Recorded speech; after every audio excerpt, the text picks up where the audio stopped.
I came home on my daughter's 10th birthday and found her alone in a silent house. My entire family had left her behind for a perfect vacation. They thought I'd cry, they thought I'd stay quiet, but they didn't know one thing. The house they walked out of was never theirs to begin with. Chapter 1. The Empty House. I remember thinking about candles on the drive home, whether I still had enough, whether Sophie would notice if one was missing. 10 felt like a big number, double digits. I wanted it to feel special, even if everything else in our lives had started to feel smaller. It was late afternoon in Austin, that heavy kind of heat that sticks to your skin even when you step out of the car. I grabbed the grocery bag from the passenger seat, balancing a small box of cupcakes, a pack of candles, and a ribbon I had picked up last minute. I was already rehearsing the chaos in my head.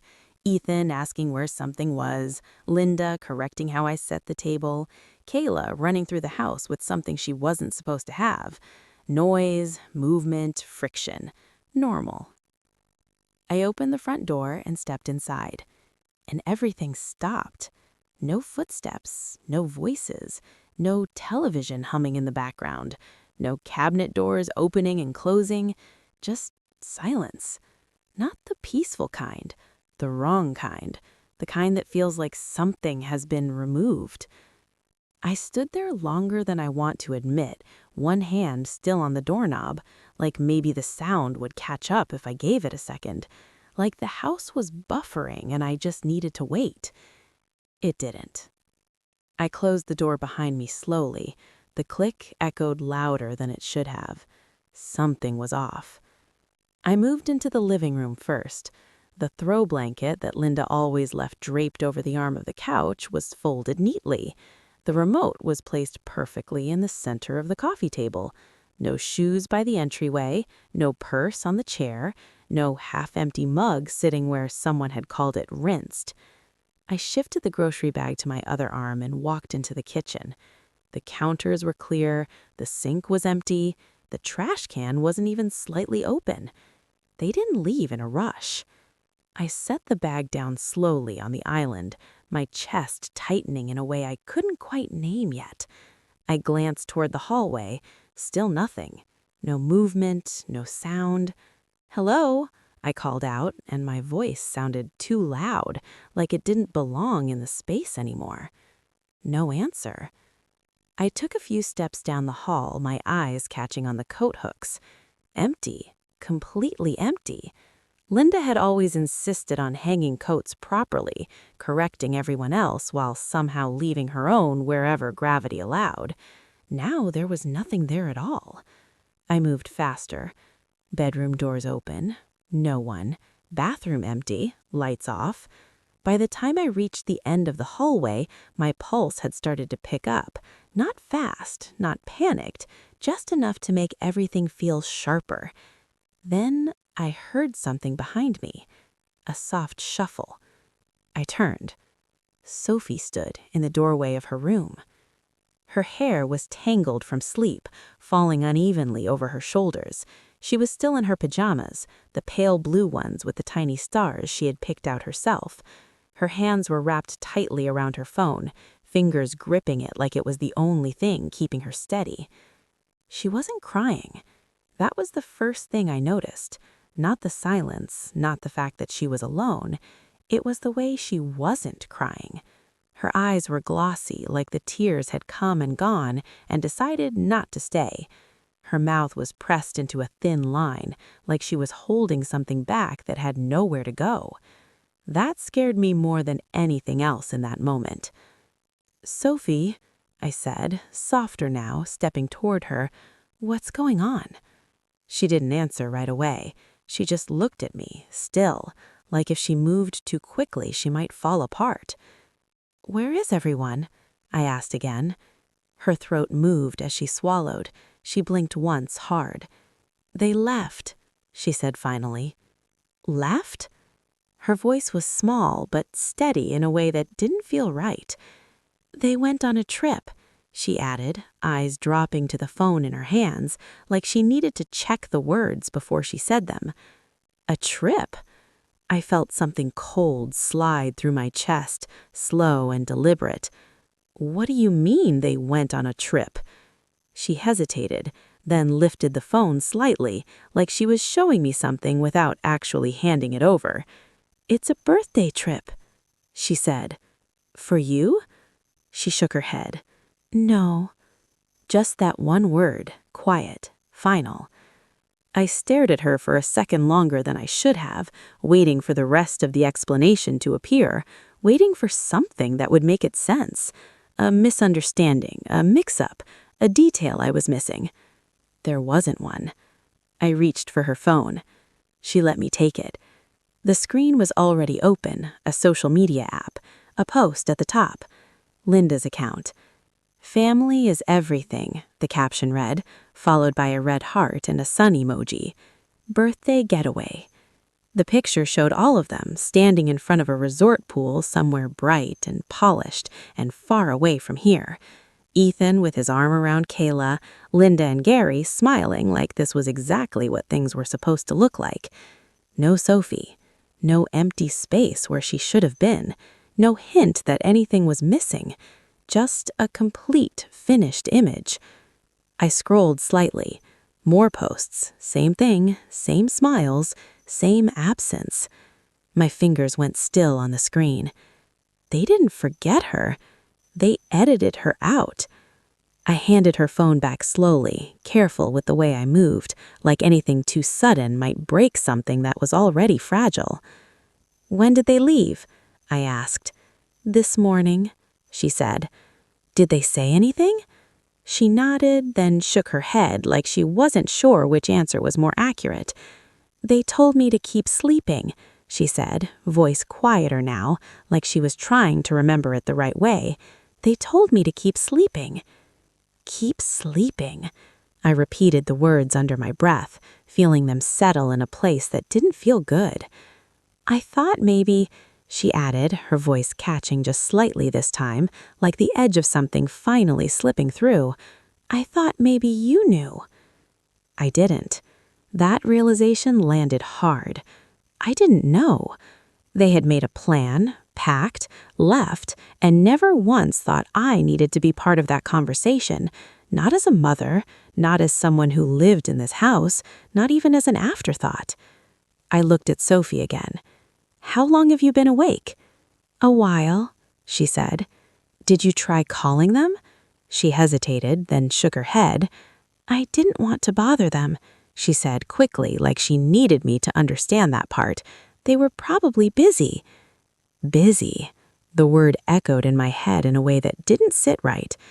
I watched her for a moment, taking in the way she held herself, the way she stood just slightly smaller than she actually was, like she had learned to take up less space. She wasn't surprised. That was the part that hit me next.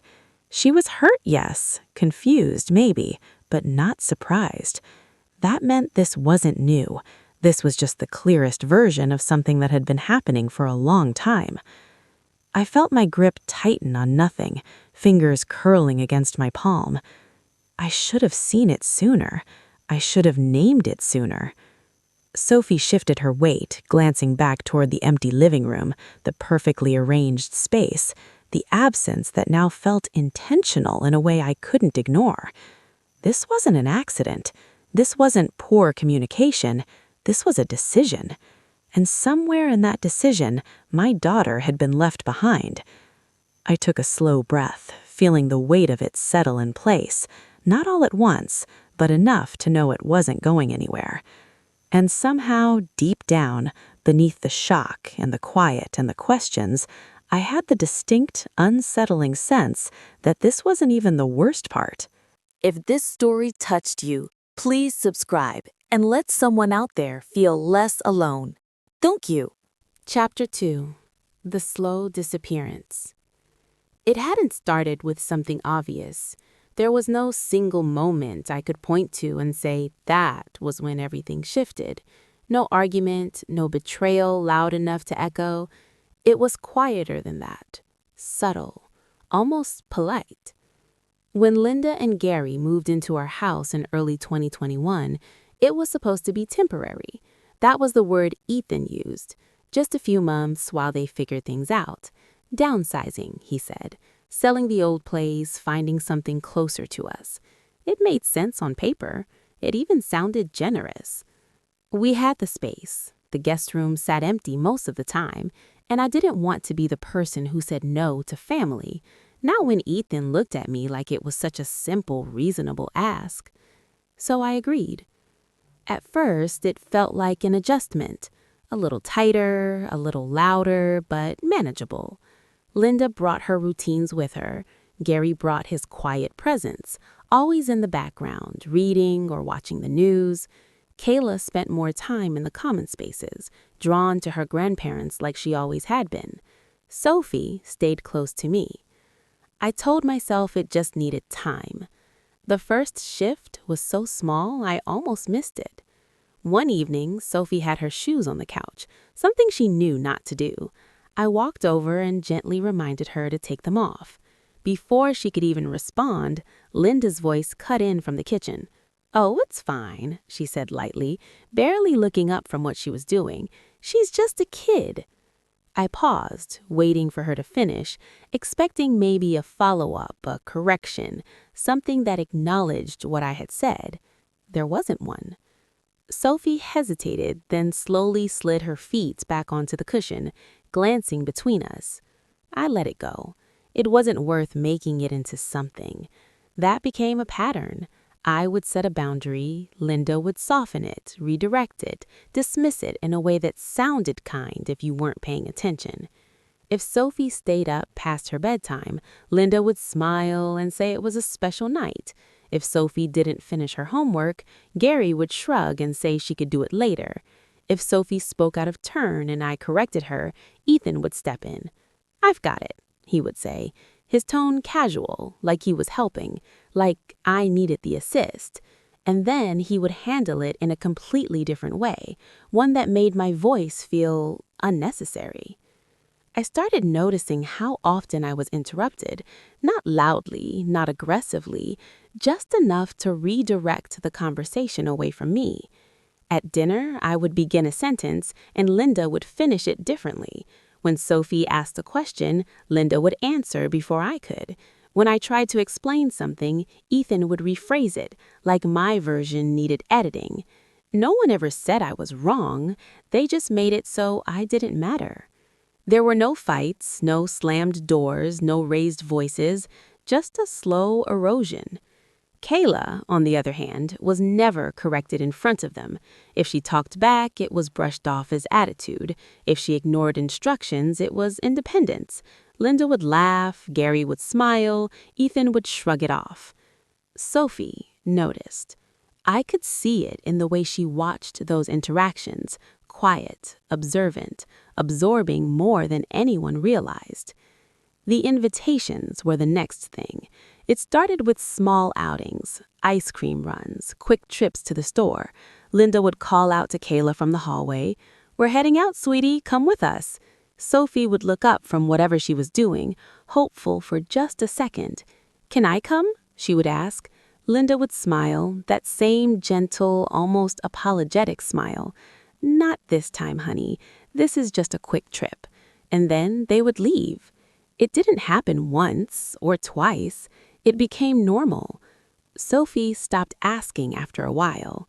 That was worse, because when she stopped asking, no one had to say no anymore. I remember one Saturday afternoon, standing in the kitchen while they were getting ready to go out again. Kayla was grabbing her shoes, Linda was checking her purse, Gary was waiting by the door. Sophie stood near the counter, pretending to be interested in something on the surface, not looking up. "You guys heading out?" I asked, trying to keep my voice neutral. "Just a little shopping," Linda said lightly, as always. Sophie didn't say anything. I waited. Nothing. She had learned. I watched them walk out together, the door closing behind them, leaving the house quieter, emptier in a way that had nothing to do with sound. I turned back to Sophie. "You want to do something?" I asked.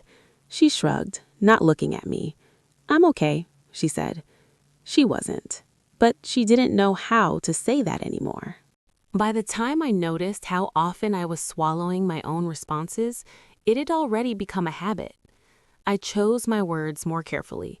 I softened my tone. I let things go that I would have addressed before. Because every time I didn't, it turned into something else. A look from Ethan, a comment from Linda, a subtle shift that made me feel like I was the one creating tension. So I adjusted. I made myself easier to live with. And in doing that, I made myself smaller. The night it finally became clear wasn't dramatic. It never was. Sophie had a school night. It was getting late. She was still in the living room, sitting cross-legged on the floor, while Kayla scrolled through something on her phone. "Time for bed," I said, keeping it simple. Sophie looked up, nodding, already starting to get up.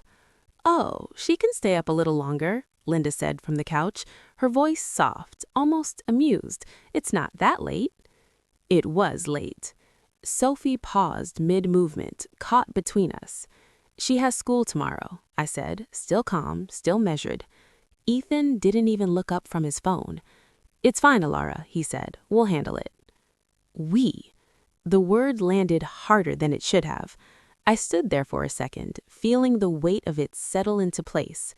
Sophie looked at me, then at them. Then she slowly sat back down. That was the moment. Not because of what was said, but because of what wasn't. No one asked what I thought. No one considered that maybe I had a reason. No one even acknowledged that I had spoken. I was there, but I wasn't part of the decision.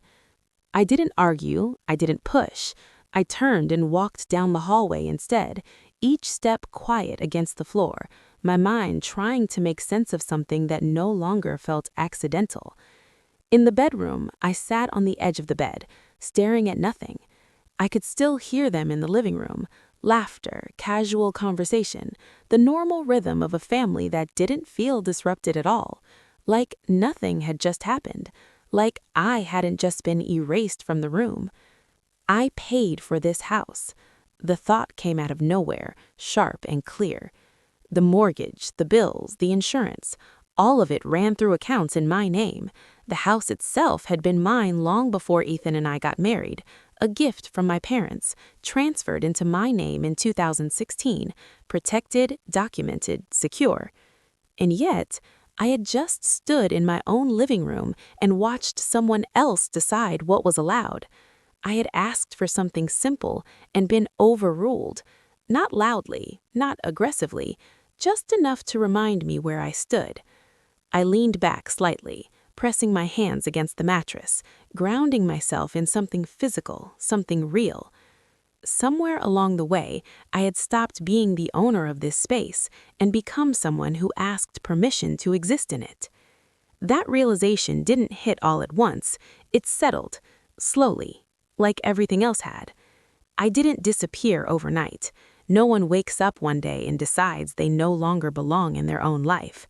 It happens in pieces, in small moments that don't seem important on their own, in conversations where your voice is redirected, in decisions made without you, in invitations that stop including your child, in nights where you choose silence because it feels easier than resistance. I didn't vanish, I was edited out, and the worst part was how normal it had started to feel. If this story touched you, please subscribe and let someone out there feel less alone. Thank you. Chapter 3. The Child Who Stopped Asking. The next morning felt quieter than it should have. Not just the house, Sophie. She moved through the kitchen like she had already decided what kind of day it was going to be. No complaints, no questions, just routine. She poured her cereal, sat down at the table, and ate in small, careful bites, like she didn't want to take up too much space. I watched her from across the counter, coffee growing cold in my hand. "You sleep okay?" I asked. She nodded without looking up. "Yeah." That was it. No mention of yesterday, no curiosity about where everyone was, no anger. That wasn't normal. We got into the car 10 minutes later, the same way we always did. Backpack, lunchbox, seatbelt click. The motions were identical. the silence was not.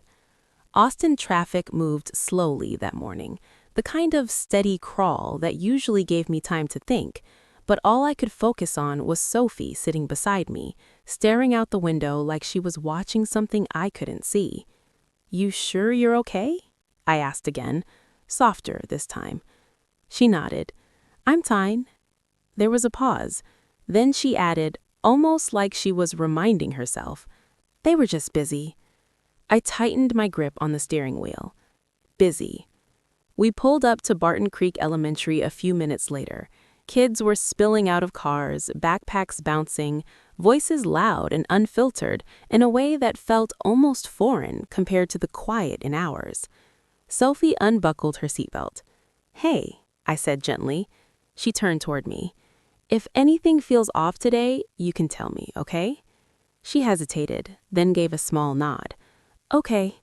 She opened the door and stepped out, merging into the flow of kids like she had practiced how to disappear into a crowd. I watched her walk toward the building until she was out of sight. Something about the way she didn't look back stayed with me. I was about to pull out of the drop-off lane when I heard someone call my name. "Ilara." I turned to see Marissa Cole, Sophie's teacher, walking toward my car.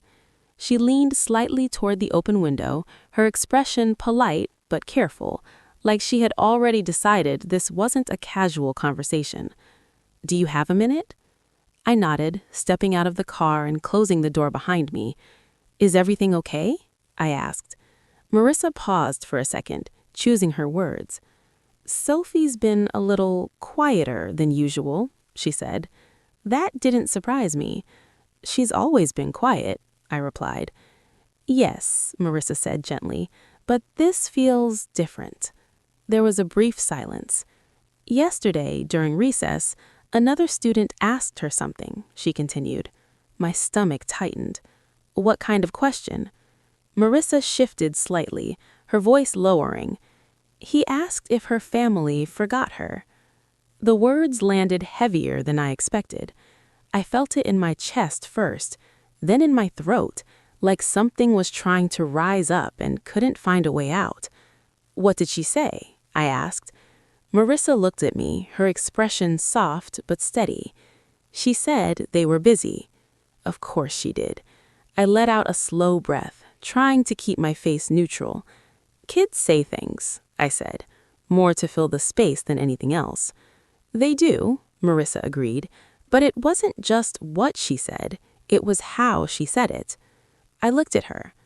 "She didn't seem upset," Marissa continued. "She seemed like she was explaining something normal." That word again. Normal. Marissa folded her hands together. "I'm not saying anything is wrong," she added quickly, "just that I wanted you to be aware." I nodded, even though my mind was already somewhere else. "Thank you," I said. "If you notice anything at home," she said gently, "just keep an eye on it." "I will." She gave me a small smile, then stepped back. I got back into the car, closing the door harder than I meant to. The quiet returned immediately, but it didn't feel empty anymore. It felt full of something I hadn't been willing to name before. I sat there for a moment, hands resting on the wheel, staring straight ahead. They were busy. That was what she had chosen to say. Not that they left her, not that she woke up alone, not that she had to piece together what happened from a photo on a screen, just that they were busy. I drove home slower than usual, my thoughts looping in a way that made everything feel sharper. By the time I pulled into the driveway, I knew I couldn't pretend this was nothing anymore. Inside, the house still carried that same stillness from yesterday, but now it felt different, less confusing, more intentional. I set my keys down on the counter and reached for my phone. I opened my messages and found Ethan's name. My thumb hovered before I typed, "Why was Sophie left alone yesterday?" The typing bubble appeared almost immediately. "She was sleeping." I stared at the screen. "That's not an answer," I typed back. Another pause. Then, "You're making this bigger than it is." My jaw tightened. She woke up alone in an empty house, Ethan. She was fine. Fine. I could feel the conversation slipping into something familiar. You could have told me, I wrote. We didn't think it was a big deal. There it was. Not a mistake. A decision. A choice they had already justified. I stared at the screen a second longer, waiting for something else to appear. An apology, an explanation, anything that acknowledged what had actually happened. Nothing came. I locked my phone and set it down harder than I meant to. Fine. That word echoed in my head, bouncing against everything I had seen, everything I had ignored. I moved through the house without really thinking, straightening things that didn't need to be straightened, adjusting objects that were already perfectly in place, trying to do something with the energy building under my skin. Around noon, there was a knock at the door. I opened it to find Rachel standing there, a reusable grocery bag hanging from her arm. "Hey," she said, offering a small smile. "I had extra, thought I'd drop some off." I stepped aside to let her in. "Thanks." She walked into the kitchen, setting the bag down on the counter, her eyes scanning the space briefly. "Quiet in here," she said. "Yeah." She turned to look at me. "Where is everyone?" I hesitated for a fraction of a second. "Trip." "Without you?" "Without Sophie." I nodded. Rachel's expression shifted, not surprised exactly, but not comfortable either. "Elara," she said slowly, "I already know what you're going to say." "Do you?" I leaned back against the counter, crossing my arms. "It's not a big deal," I said flatly, echoing Ethan's words before she could. Rachel didn't smile. "No," she said, "it is a big deal." The certainty in her voice cut through something I hadn't realized I was holding on to. "Families do weird things sometimes," I added, trying to soften it, trying to make it smaller. "This isn't weird," she said. "This is not normal." The words hung in the air between us. Not normal. I looked away, focusing on a spot on the counter that didn't need my attention. "I think they just didn't think it through," I said, the words sounding weaker out loud than they had in my head. Rachel didn't move. "Or they did," she said quietly. I swallowed. That possibility had already been there. I just hadn't wanted to say it. She stepped a little closer. "You're not overreacting," she added. That one landed differently, because it wasn't about what they did. It was about what I had been told I was allowed to feel about it. I let out a breath I didn't realize I had been holding. Rachel stayed for a few more minutes, talking about nothing important, giving the moment space to settle without pushing it further. When she left, the house felt quiet again. But it wasn't the same kind of quiet. It felt clearer, like something had shifted just enough for me to see it. That afternoon, I picked Sophie up from school. She got into the car the same way she had that morning, calm, controlled. "How was your day?" I asked. "Good." "Anything interesting happen?" She shook her head. "Not really." I waited a second. "Your teacher talked to me this morning," I said gently. Her hands tightened slightly in her lap. "Oh." "She said someone asked you a question." Sophie stared straight ahead. "Yeah." "Do you remember what you said?" A pause. Then, quietly, "I said they were busy." I nodded. "Why?" She hesitated, then shrugged. "Because they were." That wasn't the answer. I kept my voice soft. "Did you think about calling them?" Her shoulders lifted slightly, then dropped. I didn't want to bother them. The words came out quickly, like she had practiced them. They were probably having fun. I felt something inside me tighten again. "You wouldn't be bothering them," I said. She didn't respond. I glanced over at her. Her eyes were fixed on the windshield, but I could see the shift in her expression. And then, almost under her breath, "They looked really happy." There it was. Not just the absence, the replacement. She had seen it, compared it, and decided where she stood. I turned back to the road, my chest heavy in a way that felt different now, clearer, more defined. This wasn't confusion anymore. It wasn't miscommunication. It wasn't something that needed time to sort itself out. It was a choice, and for the first time, I stopped trying to explain it away. I had stayed quiet for a long time, long enough to convince myself that it was easier, long enough to believe that keeping the peace was the same as keeping a family together. But sitting there with my daughter beside me, watching her shrink herself to fit into something that didn't include her, I knew that wasn't true anymore. I had been quiet, but she didn't have to be. If this story touched you, please subscribe and let someone out there feel less alone. Thank you. Chapter 4. What They Never Asked. That realization didn't come with anger. It came with clarity. The next morning, after I dropped Sophie off at school, I didn't go home right away. I sat in the parking lot for a few minutes, engines still running, hands resting on the steering wheel. The same question kept circling in my head, but it sounded different now. Not, why did they do this? But, what am I going to do about it? I reached for my phone and scrolled through my contacts until I found the name I hadn't needed in years. Dana Brooks. We had met once, back when Ethan and I were getting married. She had handled the prenup, something my father had insisted on at the time. I remembered feeling uncomfortable about it then, like it meant we didn't trust each other. Now it felt like the only reason I still had something solid to stand on. I called her before I could second guess it. Her assistant picked up, professional, efficient.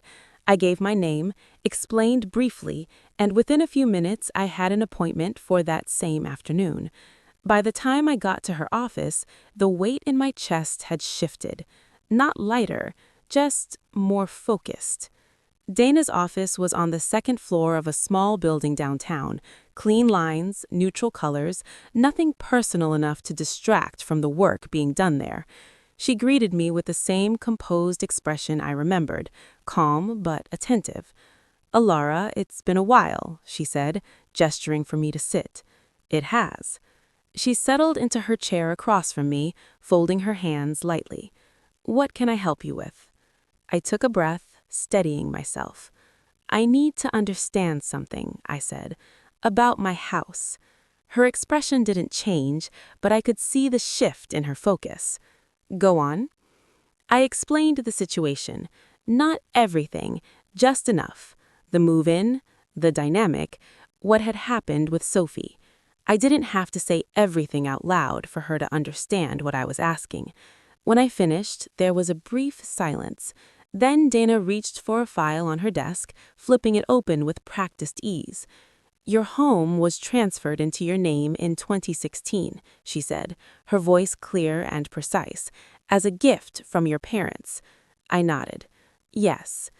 "And your prenuptial agreement, signed in 2018, explicitly defines that property as separate," she continued, "meaning it is not subject to division or shared ownership within the marriage." I felt my shoulders shift slightly, like something had just been confirmed that I already knew, but hadn't allowed myself to rely on. "So, legally," I said slowly, "Ethan doesn't have any claim to it." Dana looked at me directly. "Correct." The word landed clean. No hesitation, no condition, just fact. I let out a breath I hadn't realized I was holding. "And his parents?" "No legal standing," she said immediately. Another pause. Then she added more carefully, "They are guests in your home." Guests. The word echoed differently than everything else. Not family, not authority. Guests. I leaned back slightly in my chair, absorbing it. Dana watched me for a moment, then asked quietly, "Does your husband understand this?" The question caught me off guard. I opened my mouth to answer, then stopped, because the truth was, I didn't know. "No," I said finally, more to myself than to her. Dana tilted her head slightly. "You didn't discuss it?" I shook my head. "He never asked." That realization settled in slower than the others, not because it was complicated, but because it was simple. He had never needed to know. He had assumed, and I had let him. Dana closed the file gently. If there's a situation developing, she said, her tone still even, but with a subtle shift underneath, you should be aware of your options. What kind of options? She held my gaze. If someone is residing in your property without your consent, you have the right to remove them. Remove them.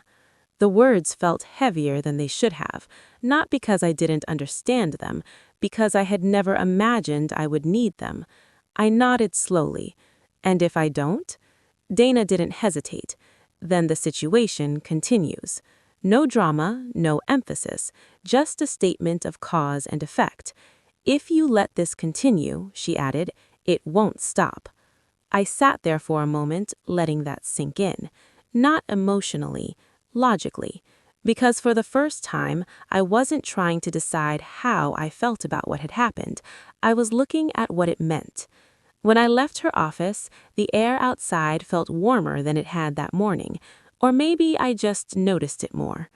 I drove home in silence, but my thoughts weren't scattered anymore. They were lining up. By the time I walked through the front door, the house felt the same as it had the day before. Still, controlled, quiet in a way that no longer felt accidental. Sophie was sitting on the couch, her legs tucked under her, phone in her hands again. She looked up when I came in. Hey, I said, setting my keys down. She hesitated, then held up her phone slightly.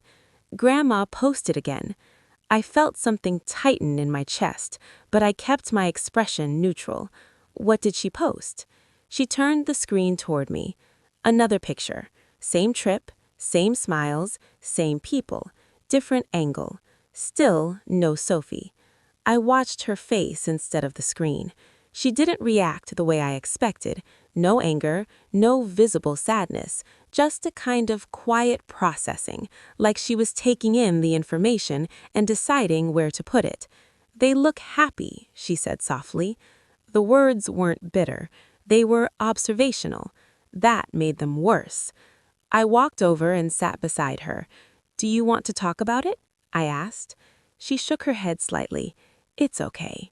It wasn't, I could feel that, but I also knew pushing wouldn't help.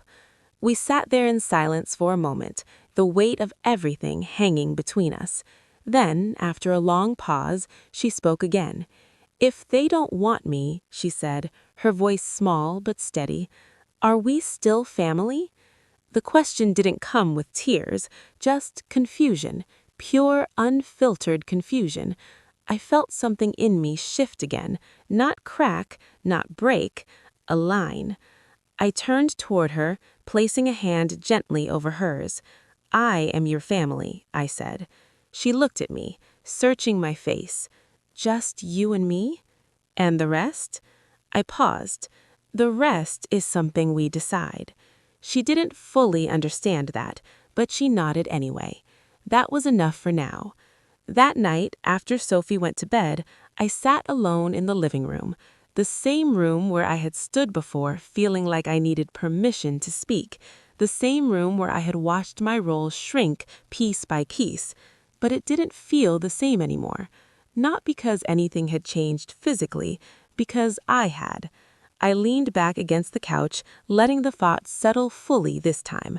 I had spent years trying to keep the peace, trying to make things work, trying to be someone who fit into a version of family that was slowly pushing me out. But peace without respect wasn't peace. It was silence, and silence had a cost. I had paid it, Sophie had paid it, and I wasn't willing to keep paying it. I picked up my phone again, staring at the screen for a moment. No new messages, no explanations, no apologies, just the absence of anything that suggested they thought they had done something wrong.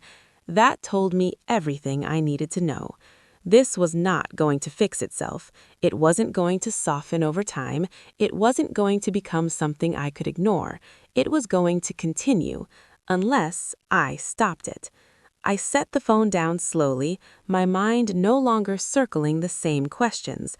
I wasn't thinking about what they did, I was thinking about what came next. And for the first time, the answer didn't feel uncertain, it felt inevitable. They thought I would keep adjusting. They thought I would keep making room. They thought I would keep asking. They didn't realize I had already stopped. Chapter 5. You Don't Get to Stay. By the time they came back, the house was ready for them. Not in the way they expected. I heard the car pull into the driveway just after noon. Tires on gravel, doors opening, voices layered over each other in that familiar rhythm that used to fill this space without question. I didn't move right away. I was standing in the kitchen, one hand resting lightly on the counter, the other at my side. The house was quiet behind me, steady, unchanged. But I wasn't. The front door opened. Laughter came first.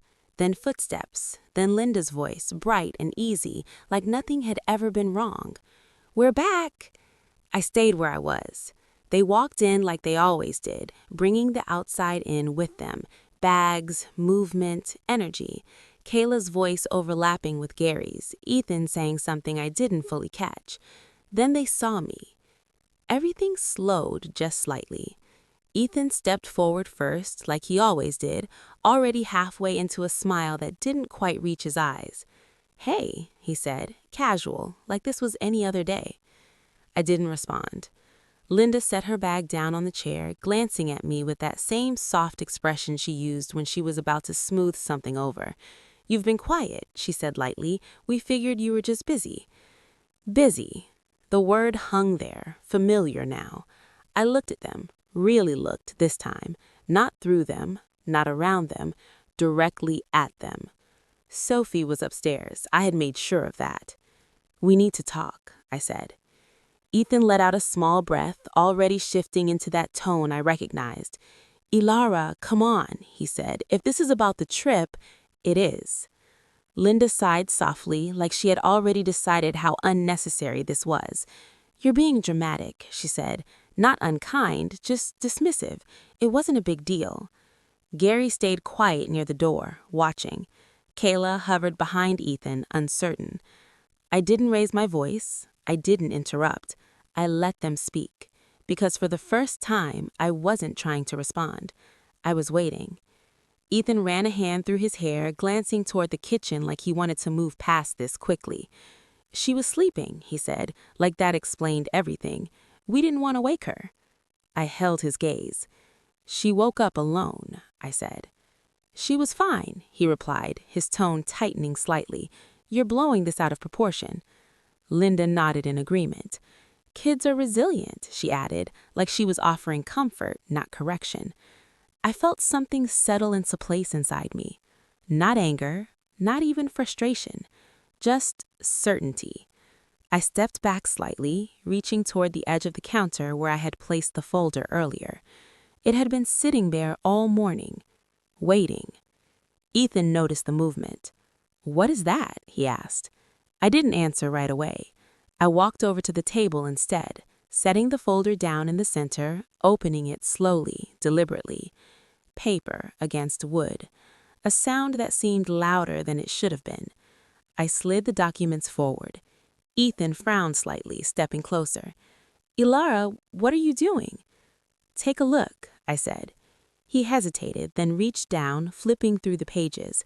I watched his face change, not dramatically, just enough. Confusion first, then recognition, then something else.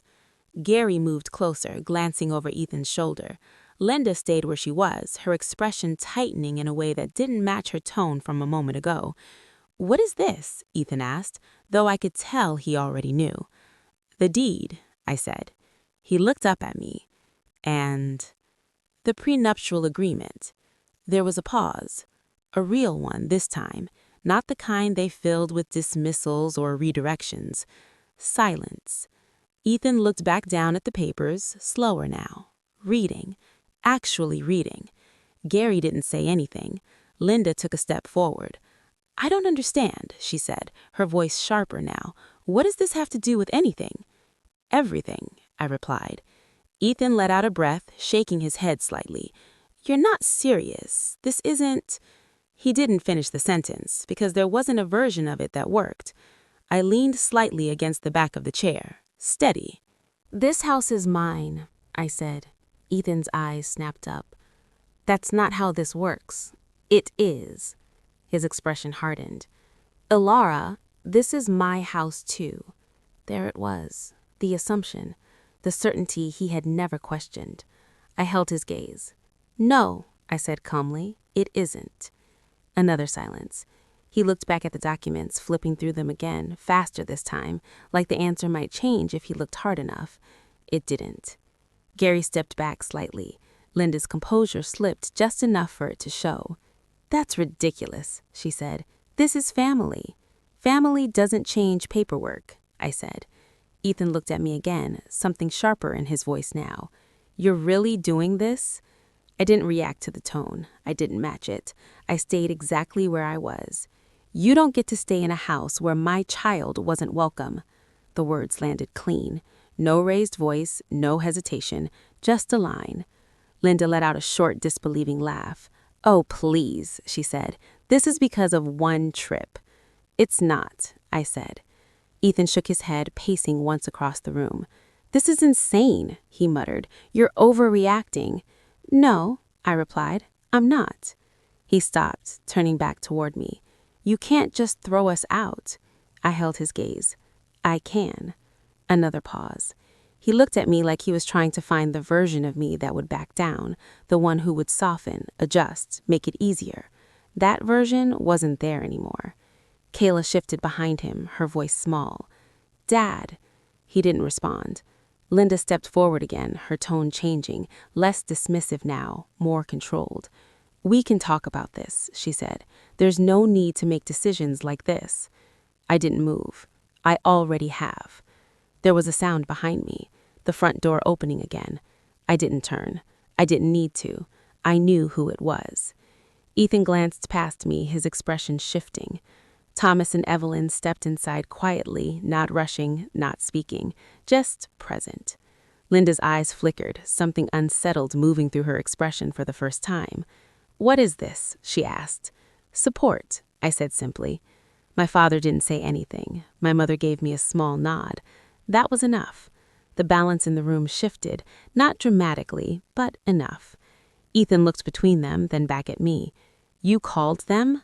I didn't answer, because the answer didn't matter. What mattered was that I wasn't standing there alone. He exhaled sharply, running a hand over his face. This is unbelievable. Maybe, I said, but it's happening. Linda's voice rose slightly. You're breaking this family apart. I met her eyes. No, I said. You already did that. The room went quiet again. No one argued, no one interrupted, because there wasn't anything left to argue. Ethan looked down at the papers one last time, then back at me. Where are we supposed to go? That question almost sounded real. Almost. I didn't soften. That's not my responsibility anymore. Another silence, then movement, slow at first. Gary picked up one of the bags. Linda hesitated, looking around the room like she expected something to stop this. Nothing did. Ethan stood there for a second longer, like he was still deciding whether to push. Then he didn't. One by one, they gathered their things. Not everything, just what they could carry. Because for the first time, they didn't control how this went. As they moved toward the door, the house felt different. Not emptier, clearer. Ethan paused at the threshold, looking back once. This isn't over, he said. I didn't respond, because it didn't need to be. The door closed behind them. The sound echoed through the house, settling into the walls, into the space that had held too much for too long. I stood there for a moment, not moving, listening. There were no footsteps, no voices, no corrections, no interruptions, just quiet. But this time, it didn't feel wrong. Chapter 6. What safety feels like. The quiet stayed. It didn't rush out the moment the door closed behind them, didn't shift back into something familiar. It settled in, slow and steady, like the house itself was exhaling after holding its breath for too long. I stood there for a while, just listening. Not for what was there, for what wasn't. No footsteps pacing across the floor. No voices layered over each other. No small corrections disguised as kindness. No interruptions cutting through sentences before they could land. Just space. Real space. Behind me, I heard a soft movement, my mother stepping closer, her hand resting lightly on my shoulder, not asking anything, not needing an explanation. My father stood near the door, quiet as always, his presence solid in a way that didn't demand attention but held it anyway. "You okay?" he asked after a moment. I nodded. "Yeah." And for the first time in a long time, it didn't feel like a lie. They stayed for a little while, not long, long enough to make sure I wasn't alone, long enough for the house to feel different in a way that wasn't just in my head. When they left, it didn't feel like something was being taken away. It felt like something had been returned. The rest of the afternoon moved slowly. I picked up a few things, more out of habit than necessity, straightened the couch, adjusted the chairs, not because they needed it, but because I could, because I didn't have to think about who would move them back. Around 3, I found myself standing by the front window, watching the street, waiting. The bus pulls up right on time, the doors opened, kids stepped off in small groups, voices loud, backpacks bouncing. Then Sophie. She stepped down more carefully than the others, her movements controlled in that same way I had seen the past couple of days. She walked up the driveway, slower than usual. When she reached the door, she didn't open it right away. She just stood there, like she could feel it, the difference. I opened the door before she had to. She looked up at me, searching my face first, like she always did now. Then she glanced past me into the house. "It's quiet?" she said. "Yeah." She stepped inside slowly, her eyes moving around the room, taking in the space like she was seeing it for the first time. "Mom?" Her voice was softer now. "Where are they?" I didn't hesitate. "Gone," I said. She blinked. "Gone?" I nodded. "For now." There was a pause, and then, more quietly, "And you're safe?" The words hung between us for a second. Not heavy, just clear. Sophie looked at me like she was trying to understand something bigger than the words themselves. "Safe." She repeated it under her breath, like she was testing how it felt. Then something shifted. It wasn't immediate, not dramatic, but I saw it. The way her shoulders dropped slightly, the way her grip on her backpack loosened, the way her expression changed from something held together to something open. And then, without warning, it broke. Not loudly, not all at once, but enough. Her face crumpled, the controls slipping in pieces, her hands coming up like she didn't know where to put them, and then she was crying. Not the quiet kind, not the kind she had been holding back. Real tears, real emotion, the kind that doesn't ask permission. I stepped forward immediately, pulling her into me, wrapping my arms around her as she buried her face into my shoulder. "It's okay," I said softly over and over again. "It's okay." She didn't try to stop it. That was the difference. She didn't try to be strong. She didn't try to make it easier. She just let it happen. And I held her there, feeling the weight of everything she hadn't said, everything she had pushed down, everything she had tried to understand on her own. This was the moment. Not when they left, not when they came back, not even when they walked out. This was what mattered. Not that they were gone, but that she didn't have to pretend anymore. After a while, her breathing slowed, the tears easing into something quieter. She didn't pull away right away, just stayed there, her head resting against me like she needed to make sure I was still there. "I'm sorry," she whispered. I pulled back slightly, just enough to look at her. "You don't have anything to be sorry for." She wiped at her eyes with the back of her hand. "I thought maybe—" She hesitated, then shook her head. "You don't have to explain it," I said gently. She nodded, but I could tell there was still something sitting there. "They looked really happy," she said finally, her voice small again, but not as tight as before. I didn't argue with that. Maybe they were, but that didn't change anything. Happiness that comes at the cost of someone else isn't something I needed to defend. We stood there for another moment before I guided her towards the couch. "How about we do something tonight?" I said. Something just for you." She looked up at me. "Like what?" "Anything you want." She thought about it for a second, then gave a small shrug. "Can we just stay here?" The answer hit me harder than I expected. "Yeah," I said, "we can do that. We don't have to go anywhere. We don't have to do anything. We just stayed." And for the first time in a long time, staying felt like enough. Later that night, after she had gone to bed, I found myself back in the living room again. Same space, same furniture, same walls, but everything felt different. Not because it had changed, because it finally matched what it was supposed to be. I sat down on the couch, letting the quiet settle around me. My phone buzzed on the table. I glanced at it. Ethan. A message. I didn't open it right away.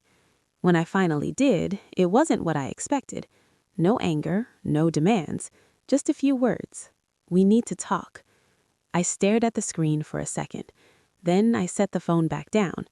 I didn't respond. Not because I didn't have anything to say to him, because I didn't need to say it to him anymore. The house was still, but this time it didn't feel empty. It felt right. I looked around the room again, taking it in fully. This place had always been mine. I had just spent too long acting like it wasn't. Too long adjusting. Too long explaining. Too long asking. I leaned back into the couch, letting the thoughts settle one last time. I didn't take anything from them. I didn't fight them. I didn't try to win. I just stopped giving them access. And somehow, that was enough. If you were in my place, would you call that revenge or would you call it protection?